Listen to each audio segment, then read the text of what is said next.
بسم الله الرحمن الرحيم. تحية إلى جميع الإخوان والأخوات. أنا واحد من الناس الضحايا ديال الشيء اللي وقع، المجزرة اللي وقعت البارح في تاوريت. حنا كنا باغيين نديروا وقفة سلمية البارح في تاوريت كفرع ديال وجدة، مشينا نتضامنوا مع الناس ديال الفرع ديال تاوريت ديال الجمعية الوطنية، بالإضافة للفرع ديال بركان وجرادة وغيرها من الناس المتعاطفين والناس اللي كيتضامنوا معنا حنايا. في الوقت اللي هبطنا الرون بوان تدخل العنف، يعني يدخلوا الناس بشكل عنف ما يسمى بالصقور ولا شنو، هذيك التدخل السريع ولا الصقور، هادو الامن الوطني دخلوا علينا بشكل عنيف. نورمالمون خص يكون مسطره ديال الانذار، ومن بعد الانذار ما خصوش يستعمل القوه الا اذا كان هناك تخريب او عنف. هذا الشيء ما كانش، ومعروف علينا حنا في الجمعيه الوطنيه ان ما كنديروش هذا الشيء، هذا ما كنديروش. بالعكس حنا ناس كنمارسوا الوقفات ديالنا السلميه، وعطينا دليل على ذلك ان المسيره ديال اليوم الاحد اللي دازت كانت ازيد من 4000، وقلنا لهم تما ازيد من 4000 ودازت بشكل سلمي. ما كانت السياره ديال الامن هنايا، كان البوليس السري بطبيعه الحال خدمتهم، ولكن الامور دازت بسلام والناس تعاملوا معنا تما بشكل اخر، بل انه تعاملوا معنا بشكل اخر داخل السياره ديالهم.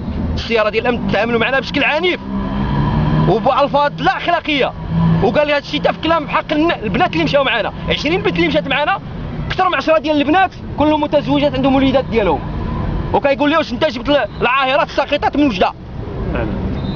هادو ولاو عاهرات، حتى شي واحد ما يقبل هذا الشيء في حق اختو ولا امه ولا شنو.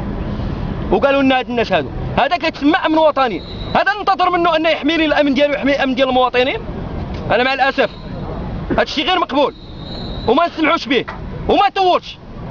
اللي بغى واللي كره، والدرس قريب.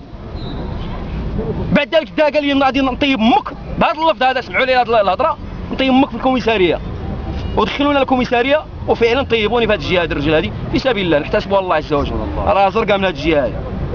ومن بعد جينا المستشفى هنا ودرنا المسائل ديالنا، وهذا على سبيل الاخبار باش الناس يكونوا عارفين. وحنا باش نواجهوهم، حنا نواجهوهم بالسلم وبالنضال السلمي والاحتجاج السلمي، الاحتجاج المشروع العادي.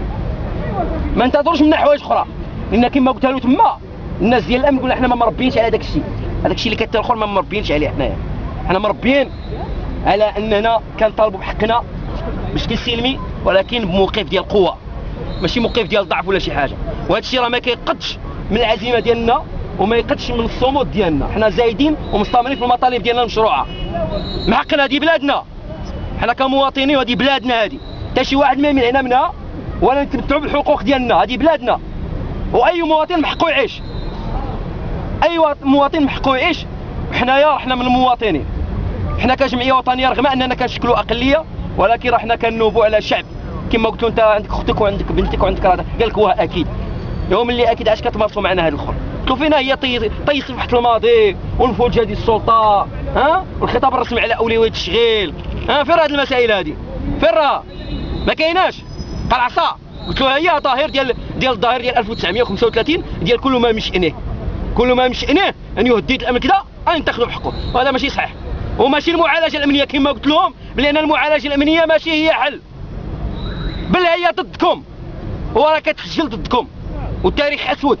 هذه 6 ديال العقود هذه غير من هنا الاستقلال الشكلي هنا كنعرفوا بانه سميتو انه تاريخ اسود، ما كان القمع والاغتيال وغير ذلك. وتحيه للجماهير الشعبيه. انا كنتحمل المسؤوليه ديال هذا الشيء.